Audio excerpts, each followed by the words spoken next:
Chère Madame la Présidente, chère Ursula, c'est vraiment un grand plaisir de vous accueillir à l'agenda de Davos aujourd'hui. Je me rappelle très bien quand nous avons célébré ensemble le 50e anniversaire, il y a 2 ans, dans les neiges de Davos. Vous veniez de prendre votre poste et c'est absolument incroyable de voir à quel point le monde a changé en 2 ans. Mais c'est également remarquable de voir ce que vous avez pu atteindre, ce nouvel esprit européen. Vous devez gérer tant de difficultés, d'enjeux, les nouveaux enjeux géopolitiques notamment, la situation actuelle, le Brexit, le Covid, les difficultés économiques, les suites du Covid et tout le reste. Et maintenant, nous voyons ce nouvel état d'esprit européen qui avance, qui s'accélère grâce au programme ambitieux que vous avez créé avec la Commission européenne. J'aimerais juste mentionner rapidement la transition vers une planète plus saine que vous essayez de mettre en œuvre. On a besoin de la transformation de l'Europe également. J'aimerais mentionner votre rôle de leadership dans l'ambitieuse stratégie Global Gateway de l'Union européenne. Donc, il y a énormément de choses à dire et je suis ravie de vous donner la parole, chère Ursula. Encore une fois, nous sommes ravis de vous avoir parmi nous aujourd'hui. Merci beaucoup, Klaus. Je suis ravie d'être ici parmi vous à ce Forum économique mondial. Et mesdames et messieurs, je suis ravie d'être parmi vous aujourd'hui. Il y a une question qui reste et qui est là depuis le début de la pandémie et qui inclut ce que vous avez dit dans vos propos introductifs, Klaus. La question, c'est est-ce que nos démocraties sont suffisamment fortes et rapides pour faire face aux enjeux du Covid-19? Est-ce que les démocraties peuvent fournir ce qu'elles doivent fournir? Eh bien, moi, je n'ai aucun doute que la pandémie a pu démontrer que les démocraties sont capables d'agir. Elle a montré également que les démocraties sont plus puissantes, sont plus résilientes et sont plus durables comme forme de gouvernement. Je sais que nous n'avons pas conquis encore le Covid-19, mais si nous sommes en chemin pour mettre fin à cette pandémie, ce sera grâce aux vaccins à ARN messager qui ont été développés par des scientifiques européens. Et ça, c'est grâce à nos valeurs, à nos valeurs que ces avancées scientifiques ont pu voir le jour. La liberté de la science, les choix indépendants des investisseurs également. Et tout cela signifie qu'on a les vaccins qui nous équipent aujourd'hui pour combattre ce virus et on est bien mieux équipés aujourd'hui qu'il y a 2 ans. Je vais vous donner quelques chiffres. Nous avons livré plus de 1,2 milliard de doses de vaccins à nos citoyens. 80% des adultes en Europe sont double vaccinés.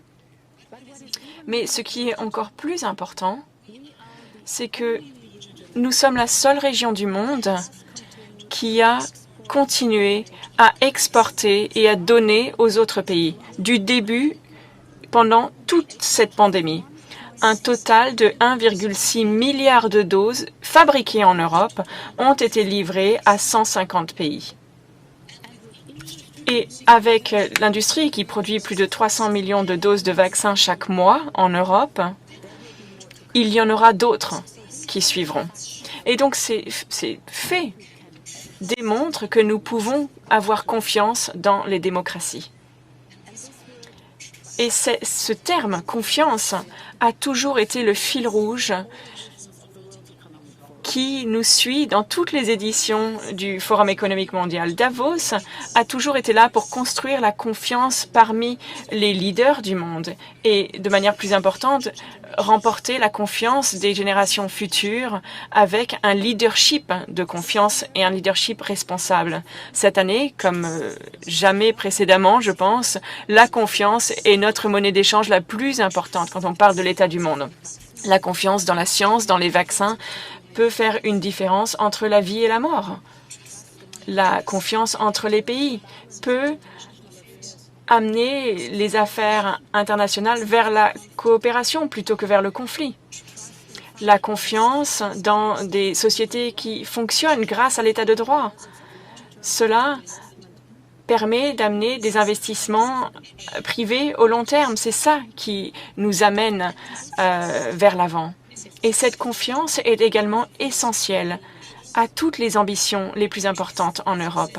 La confiance, comme vous l'avez dit, Klaus, est essentielle pour que les citoyens s'engagent dans la transformation verte ou pour attirer de nouveaux talents également. Ce que j'essaye de dire, c'est que la reprise, que ce soit en Europe ou ailleurs, ne pourra être construite que sur la confiance. Et c'est ce dont j'aimerais vous parler aujourd'hui. Dans la crise financière d'il y a une décennie, les États membres et l'Union européenne n'ont pas trouvé de solution au niveau de l'Europe. Et le résultat, c'était des solutions intergouvernementales avec des divisions importantes entre les États, notamment les États du Sud et les États du Nord. Cette fois, avec la crise économique liée à la pandémie, les 27 États membres ont confiance au niveau européen. Avec les garanties, ils ont pu soutenir la Commission européenne pour faire appel au marché, pour investir dans les différentes priorités, le Green Deal européen et le passage au numérique. Ce programme de 8 milliards d'euros s'appelle Next Generation EU. Et cette UE prochaine génération inclut le plus grand programme d'obligations vertes jamais proposé. Ça représentera 300 milliards d'euros. Et jusqu'à maintenant, toutes ces obligations que nous avons publiées pour financer ces investissements sont sursouscrites et la plupart ont été achetées par des investisseurs en dehors de l'Union européenne. Et c'est un signe clair de confiance dans l'Union européenne de la part du reste du monde. Mais bien sûr, nous devons en faire plus. Donc l'investissement public ne suffira pas et ne pourra pas faire de miracle si nous n'avons pas d'investissement privé par ailleurs. L'Europe seule devra investir 360 milliards pour transformer les systèmes énergétiques chaque année. C'est un chiffre impressionnant et en même temps, c'est faisable.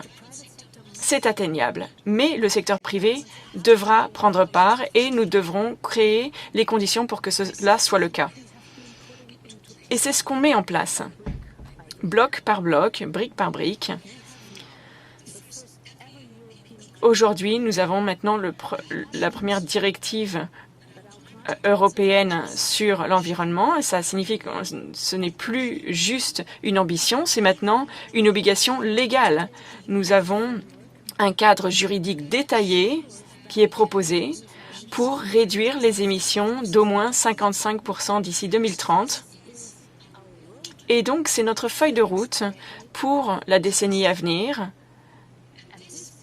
avec cette loi. Et cela amène une certitude et une confiance au niveau des entreprises parce qu'ils savent que si ils investissent dans des projets climatiques, alors ils sauront que les décideurs publics garderont cette trajectoire. Regardez le secteur critique des semi-conducteurs. La demande est énorme de par le monde. Aujourd'hui, Nous avons des semi-conducteurs dans les téléphones portables, dans les ordinateurs, dans les chauffages urbains, dans les hôpitaux, dans les véhicules, bien sûr, dans les ventilateurs qui sauvent des vies. Il n'y a pas de numérique sans ces semi-conducteurs. Et le besoin européen pour les semi-conducteurs doublera dans la décennie à venir. Et c'est pour cela qu'il faut augmenter la production de cette technologie clé. L'Europe est forte dans certains domaines clés, comme par exemple les composants électroniques ou les semi-conducteurs pour l'industrie automobile. Nous sommes le centre du monde pour la recherche dans les semi-conducteurs et nous sommes également très bien positionnés en termes de matériaux et d'équipements qui sont nécessaires pour faire de grosses usines de production. Mais le marché, la part de marché européen pour les semi-conducteurs en termes de fabrication est seulement de 10%. Et la plupart des semi-producteurs viennent de quelques producteurs en dehors de l'Europe. Cette poignée de producteurs ne sont pas suffisants et ça crée une incertitude et nous ne pouvons pas nous permettre cela. Donc d'ici 2030, 20% de la production des semi-conducteurs du monde devra être basée en Europe. Et gardons à l'esprit que la production mondiale devra doubler, donc ça devra quadrupler la production européenne. Nous n'avons pas de temps à perdre. Et c'est pour cela que je peux vous annoncer aujourd'hui que nous proposerons notre loi sur les semi-conducteurs d'ici début février. Cela nous permettra de progresser dans 5 domaines. Tout d'abord, nous renforcerons notre recherche et notre innovation en Europe. Deuxièmement, nous nous concentrerons sur le leadership européen dans la conception et dans la fabrication. Troisièmement, et c'est vraiment important, nous adapterons davantage nos lois de protection étatique avec des règles claires, mais qui permettront le soutien public pour la première fois pour la production, pour les usines de production pionnières, et ça bénéficiera à toute l'Europe. Quatrièmement, nous améliorons notre boîte à outils pour anticiper et répondre à des raretés, des manques dans ce secteur, pour être mieux préparés à des difficultés d'approvisionnement. Et cinquièmement, nous soutiendrons des innovations et des petites entreprises innovantes pour aider dans la finance publique et les petites entreprises. Donc, c'est un package. Mais j'aimerais être clair avec cette communauté. L'Europe travaillera toujours pour garder des marchés mondiaux ouverts et connectés. C'est dans l'intérêt du monde et c'est dans notre intérêt également. Mais nous devons également gérer les goulots d'étranglement qui ralentissent notre propre croissance, parce que c'est cela qui nous amènera à être un meilleur acteur, pas seulement un acteur de niche, mais dans toute la chaîne de valeur. Et c'est très important pour nous.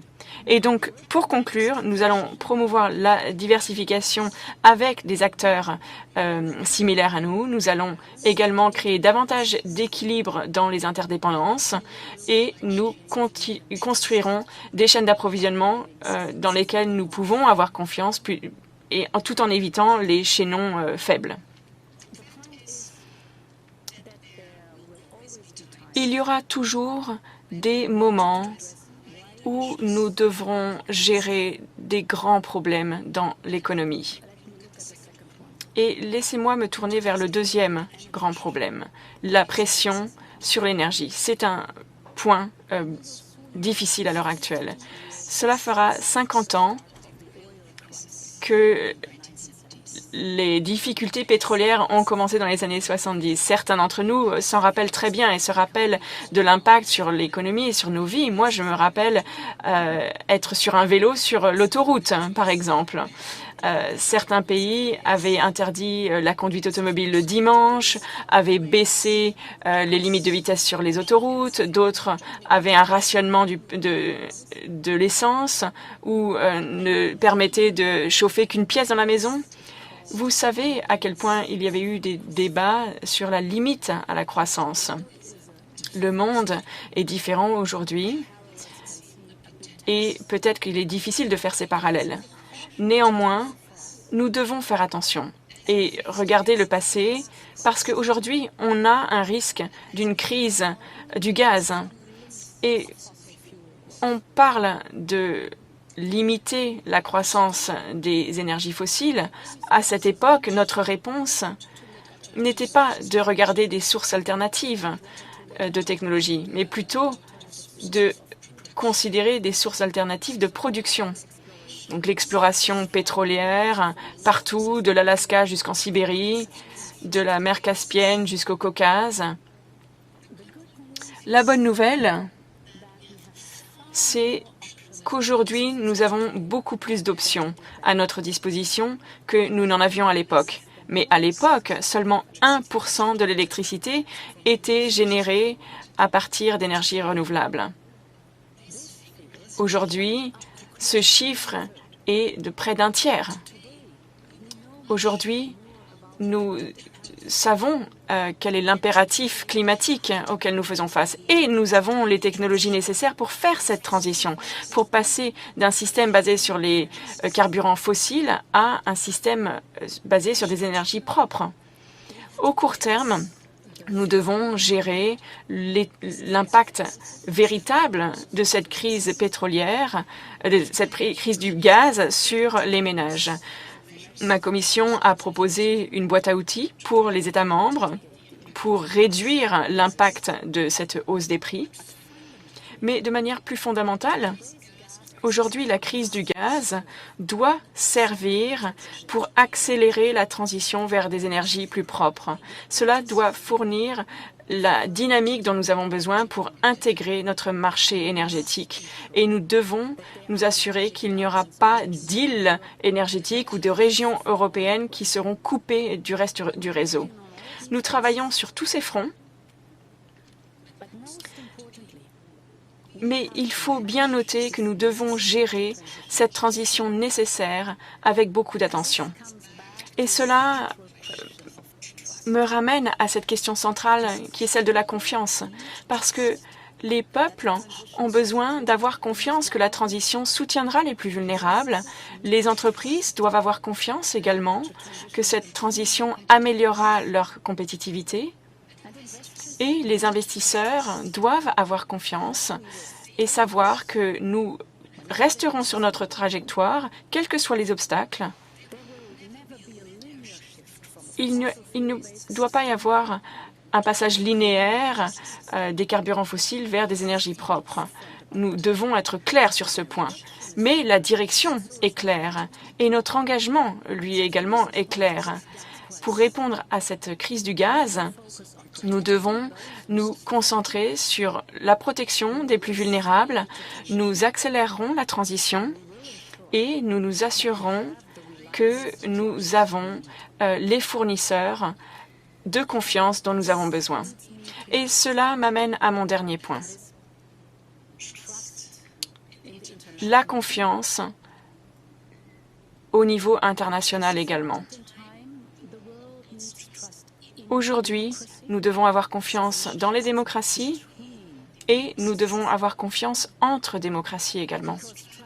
Parce que, malheureusement, encore une fois, nous faisons face à l'interférence de certaines puissances dans nos affaires. Nous ne reviendrons pas à la logique de concurrence et sphère d'influence quand des pays sont traités comme des possessions ou des terrains de jeu.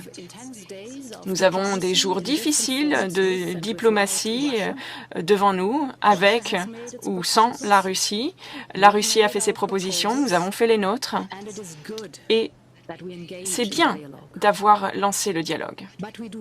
Mais nous n'accepterons pas les tentatives de la Russie de diviser l'Europe avec différentes sphères d'influence.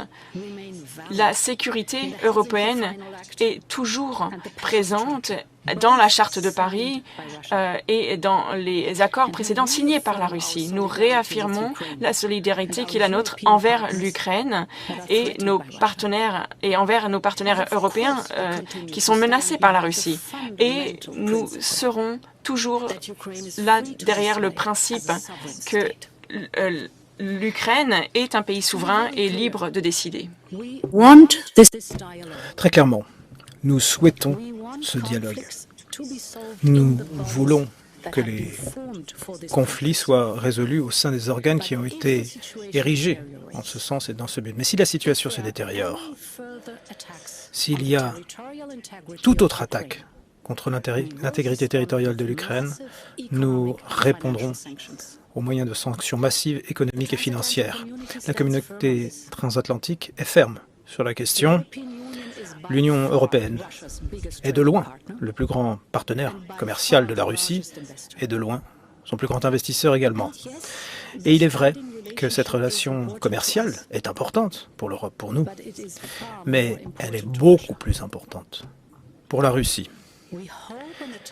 Nous espérons qu'une attaque ne se produira pas, mais si elle se produit, nous sommes préparés.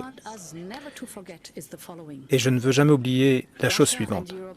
La Russie et l'Europe partagent une géographie, une culture, une histoire. Et nous voulons, de la même manière, un avenir commun. Nous n'avons pas de difficultés avec la Russie, avec ses peuples. Les difficultés que nous rencontrons concernent les politiques dangereuses adoptées par le Kremlin.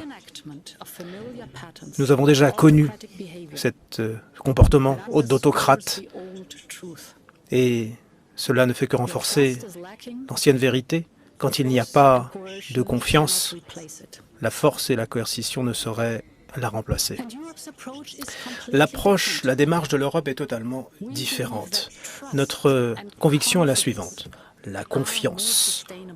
Voilà l'élément durable, plus durable que le contrôle, la coercition. C'est l'attrait de nos démocraties libérales dont ont peur les autocrates, nos succès économiques, nos libertés civiles, la liberté d'expression, la liberté d'idées. Nous devons défendre ces trésors inestimables de nos démocraties. Encore une fois, merci de m'avoir invité aujourd'hui, cher Klaus, mesdames et messieurs. Si vous avez des questions, je serai ravi d'y répondre. Madame la Présidente, merci beaucoup, chère Ursula. Quel discours! Vous avez abordé tant de points essentiels. J'aimerais, pour ma part, souligner à nouveau ce que vous avez évoqué, la loi européenne sur les puces, justement, parce que c'est justement ce qui permettra de créer la matière, je dirais, physique, qui permet la numérisation pour l'Europe. Je retiens également votre référence faite au rapport de Rome. Mais je crois qu'il y a une grande différence désormais parce qu'à l'époque on parlait de la rareté des minerais et maintenant on parle finalement de menaces qui pèsent sur les conditions de vie des êtres humains, bien sûr dans le cadre de la transition énergétique. Enfin, vous avez évoqué, et je le salue, les valeurs européennes qui sont les nôtres. J'aurais pour ma part quelques questions. Dans mes propos liminaires, j'ai évoqué la stratégie mondiale dite Global Gateway. C'est un mécanisme tremplin, pour ainsi dire, pour intégrer plus avant l'Europe dans le contexte international et pour le faire, je veux dire, de manière décisive. Est-ce que vous pourriez, s'il vous plaît, nous donner des exemples concrets du sens, je dirais, de cette initiative? Merci, Klaus. Alors, cette initiative de Global Gateway, la porte vers le monde, je dirais, c'est une réponse aux besoins internationaux massifs que nous connaissons d'investir dans nos infrastructures. À cet égard, nous voulons investir de telle manière à refléter, illustrer les valeurs que j'ai citées un peu plus tôt. Nous voulons investir environ 300 milliards d'euros dans des infrastructures critiques dans les prochaines années, dans la santé, dans l'éducation, dans la transformation de nos sociétés pour lutter contre le changement climatique, pour aller vers l'économie circulaire et la numérisation de nos services. Effectivement, il y a un énorme besoin d'investissement. La question, dès lors, est comment allons-nous investir? Eh bien, nous allons investir avec nos partenaires.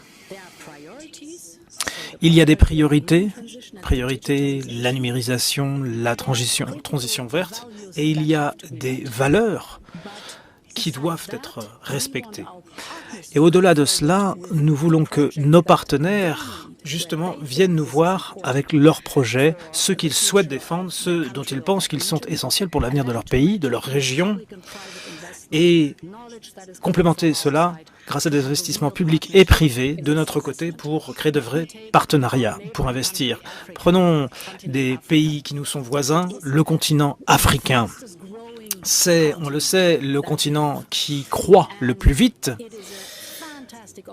L'opportunité, si les bonnes politiques sont mises en place, est énorme. Concernant la transformation verte, par exemple, la lutte contre le changement climatique, il y a potentiellement une véritable abondance, bien sûr, de ressources naturelles permettant l'énergie renouvelable, le soleil, le vent, l'hydraulique, l'hydrolien. Donc, si nous regardons la part de production renouvelable dans le mix énergétique africain à l'heure actuelle, il n'est que de 3%. Ainsi, d'énormes possibilités sont offertes pour l'investissement.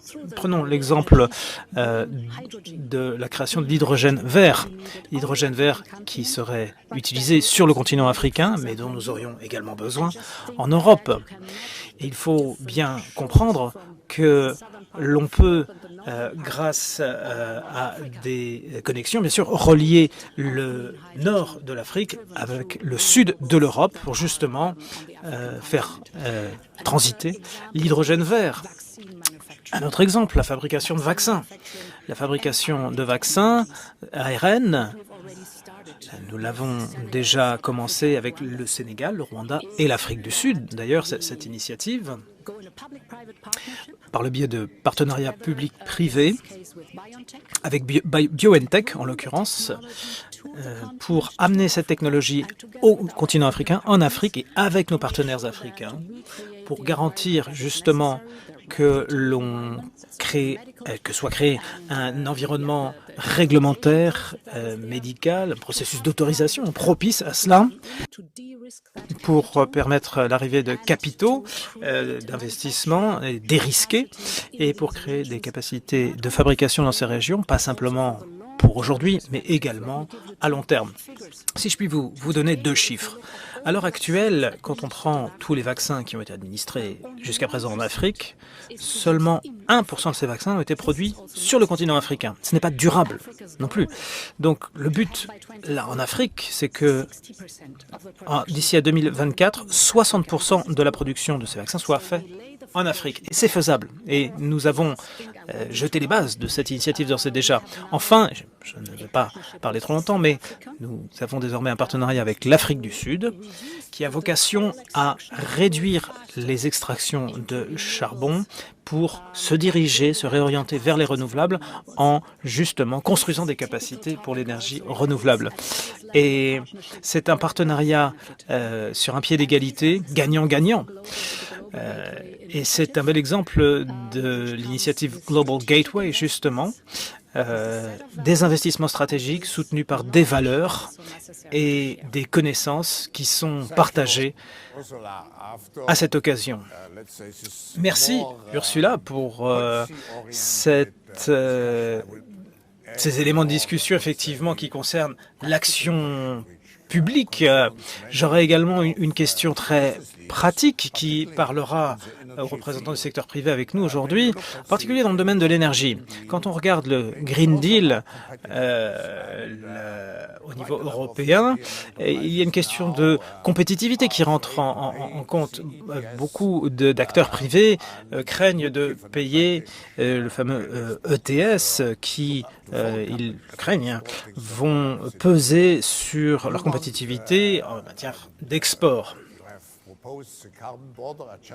Vous avez proposé un mécanisme d'ajustement pour la tarification carbone.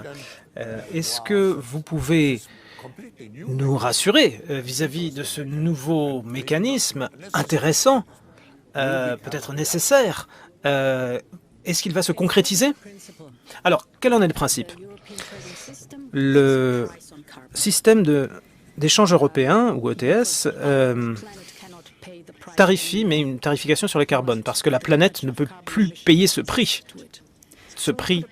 de la pollution. Donc nous avons tarifié le carbone. Donc ce ne sont pas... Donc pour encourager justement le secteur privé à innover, à aller vers des technologies plus propres. Et c'est vertueux, et ça a déjà bien fonctionné jusqu'à présent. Mais bien sûr, au départ, avec toute innovation, les coûts sont importants, sont plus élevés. Là où il nous faut faire montre de prudence, c'est qu'il faut garantir un pied d'égalité. C'est-à-dire que les entreprises qui se sont améliorées, qui ont verdi finalement leurs produits grâce à les nouvelles technologies, ne subissent pas une concurrence étrangère finalement, qui est moins cher parce que les technologies sont moins avancées et sont plus polluantes. Pour cela, il nous faut un mécanisme d'ajustement, un conseil carbone si vous voulez, qui est conforme également aux règles de l'OMC. Et il y a un format justement qui s'impose. En l'occurrence, on n'a pas envie d'avoir un mécanisme d'ajustement nécessairement, on le met en place petit à petit. On préférerait en l'occurrence que les autres régions du monde appliquent également une tarification au carbone plutôt que de le faire cela. Par exemple, la Californie dispose d'un système d'échange des émissions. La Chine en met en place également. On peut également appliquer un prélèvement, un impôt sur le carbone. C'est un autre instrument que je n'évoque pas là. Là, je parle du fait que nous mettons une tarification sur le carbone, qui est la cause du changement climatique, et de ce fait, nous encourageons, nous poussons les entreprises, le secteur privé à innover. Et si d'autres régions du monde disposaient également, parce que c'est l'idée justement de cette initiative, l'initiative du Club Climat en l'occurrence, si d'autres régions du monde avaient également ce système de tarification, dans le cadre de l'accord de Paris, si ils ont cet accord d'être neutre au point de vue climatique d'ici à 2050, bien sûr, dès lors nous pourrons développer un marché très très large, développer sur un pied d'égalité pour encourager l'innovation, encourager les technologies vertes. Voilà la philosophie de ce système. Merci beaucoup, Madame la Présidente. Nous avons d'ores et déjà abordé un éventail très très large de problématiques et au nom de tous les participants de ce dialogue ouvert, j'aimerais vous souhaiter bien sûr bonne chance et le meilleur pour toutes ces nouvelles politiques innovantes qui garantiront à l'Europe une place prépondérante dans ce monde en évolution. Merci beaucoup, Madame. Nous allons maintenant passer à la discussion prévue avec les représentants du secteur privé. Ursula, merci beaucoup.